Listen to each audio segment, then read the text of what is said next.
tackle organization is really big for me. I have a smaller boat, so I don't have that much storage. Although I have storage, but I don't have like a tackle locker that's right there behind the helm that I can easily get to. So I have a lot of under deck storage up in the bow of my boat, my Mako. And the thing is, when I go out fishing, I have a target species in mind right away. So if I'm going fluke fishing today, I have all my fluke rods all set up with the rigs already on them. But when you're out there fishing, things can happen. You know, you might have a school of striped bass show up, or you get word that, hey, the bunker pods are offshore. You know, who knows? You got to be ready to catch anything. So in order to do that, you have to have all kinds of different tackle available on your boat and easily accessible. So what I found is, since I have a lot of under deck storage up in the bow of my boat, and I guess most boats are going to have a couple of hatches here and there to store tackle. What I do is, if you just throw it in there in a big pile, it's a disaster. You won't find anything, everything gets tangled, it gets rusty, and it's a disaster. So over the years, what I found one of the best ways to keep a great amount of assorted tackle to be able to handle any fishing situation that shows up on a given day is to put my tackle into storage boxes and put it into the storage area on my boat. So in terms of storage boxes, I mean, you can go higher end, like these Plano boxes. Gamakatsu makes some real nice boxes, and they have a gasket seal, so they're pretty much watertight.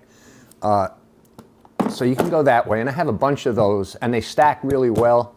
So that's one way to go. I found another inexpensive way to go is to buy these food storage containers in the supermarket. And if you buy like the supermarket brand, not say like Tupperware or something like that, they're very inexpensive. You can get 3 or 4 of them for like, yeah, basically about $1 a piece.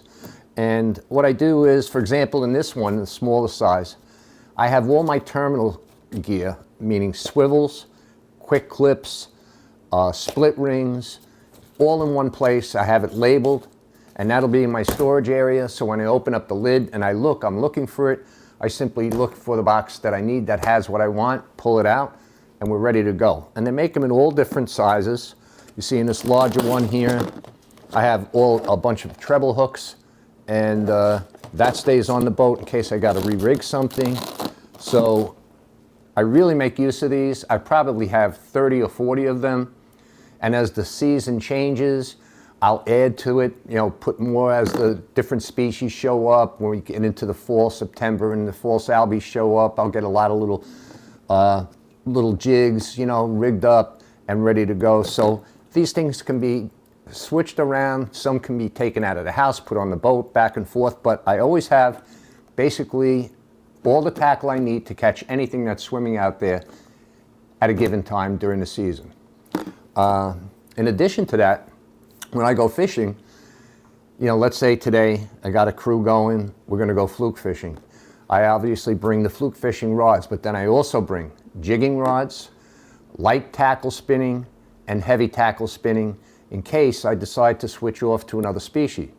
So I carry every day between 10 and 14 rods on the boat, so I pretty much have everything covered should anything show up that's out of the ordinary. Then, you know, so all of this tackle can be stored, but then I have the stuff that I go to on a regular basis that I expect to use on any given day. And I found the easiest way to keep it handy is a good old-fashioned bucket. Up in the bow of my boat, I have bungee cords, and I'll put this bucket up there, and inside the bucket are all the things that I'm going to use possibly on that day, you know, from jigs to my favorite Danny swimming plugs, all right, to, you know, you name it, it's in here. So what I do though is, if I take something out of here and it goes in the water, at the end of the day, when I'm done using it, I don't put it back in the bucket. I'll hang it outside the bucket because I know it's been in salt water. And when I'm done for that day, anything hanging outside the bucket gets washed down. I put it on my cleaning table, wash it down with fresh water, let them dry out.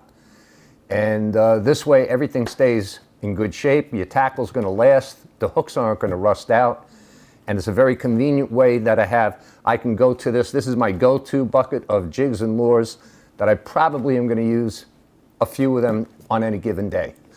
One other thing I should say, and that is when I put tackle in these boxes, I add some of these desiccants in there. They'll absorb any moisture that gets in and really prevent the hooks from rusting over a long period of time.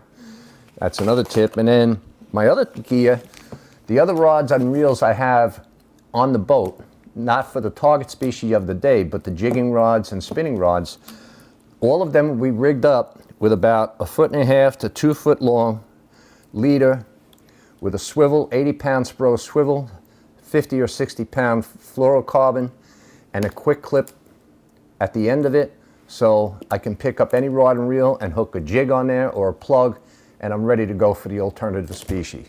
So that's about it. This is the time of year you want to get on it.